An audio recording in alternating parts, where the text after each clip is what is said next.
So we're back. Spate of crime waves. We're told that Arnold Schwarzenegger landed in Accra yesterday. And the police had been on the heels of those armed robbers.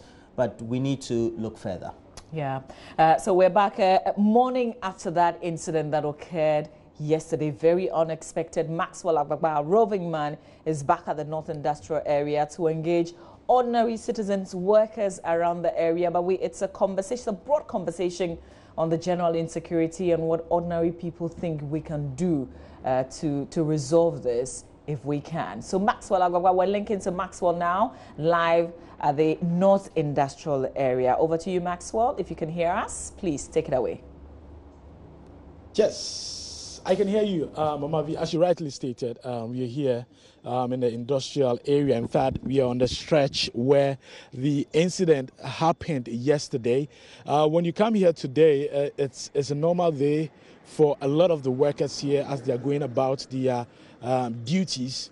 In fact, the Royal Motors, where the incident happened, is about 100 meters from where we are standing currently. There, they say that they are not going to speak to the media because yesterday, when the incident happened, they had a lot of media personnel trooping here to gather information. But the Criminal Investigations Department, they have taken over the investigations of this matter. They have urged them not to speak to any radio station or TV station. So they are complying with that directive. We tried going in there to speak to some of the people there, but they will not give us any information except to tell us that there's a management meeting going on right now to look at how they can beef up security at this place. So if you come here, it's a normal day for a lot of the workers. They are going about their normal duties. But interestingly, we've not seen any police officers, around this place. We've not spotted any police patrol vehicle here looking at the, enormity of what happened here yesterday.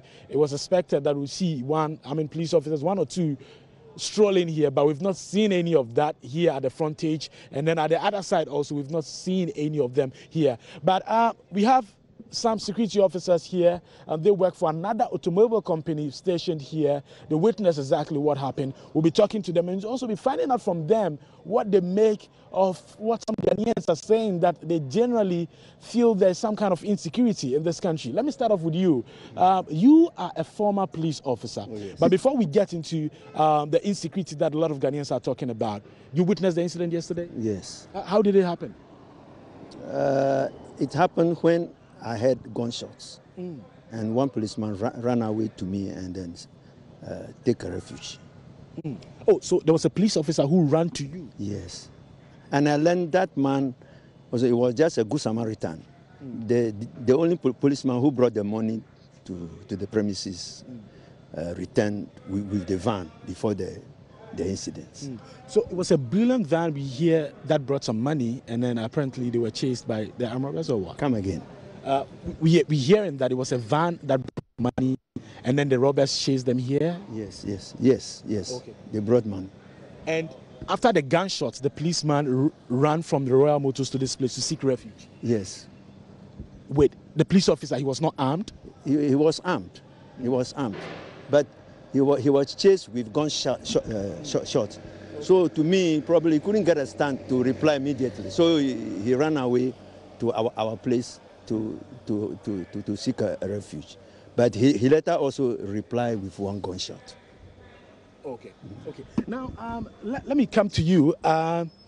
What do you make of what some Ghanaians are talking about? They say there's insecurity in the country. In fact, yesterday we were at OEB, where residents there have experienced 24 robberies in 2 months since the year started. 24 robberies. And this incident also happened. We've had a lot of them happening in other communities as well. Some Ghanaians are saying they feel there's some kind of insecurity. I don't know what you make of that as a Ghanaian. Oh, okay. Actually, I don't think the same. I think the guys doing it have taken advantage of maybe the government specializing on other things, and they think they've left the security system open so they can make a use of it. That is what I think. So maybe the guys are very strategic. They know where to stand, and we just came out of Christmas, and everybody has gathered eastwards. So they aim at those people and kind of want to break on them. So I don't think it's a government issue. It's just that they are strategic, and so the security system have to be more strategic, and they should go along. The patrol team should be going along, and they catch such people. They should just. I don't think sending to the court is the best thing. They should do something to deter the others from going into it. No, you're saying that going to the court is not the best thing. Yeah, so what? I think if you catch a culprit, suggesting that if you catch a culprit in the incident, not a suspect, somebody who you catch in the act, I think something should be done to deter the ones that out there planning to execute. I know that's something you're talking about, but I don't know, because we're trying as much as possible to discourage that, because it's not, it's not. Anyway, now let me come to you. You also witnessed the incident, right?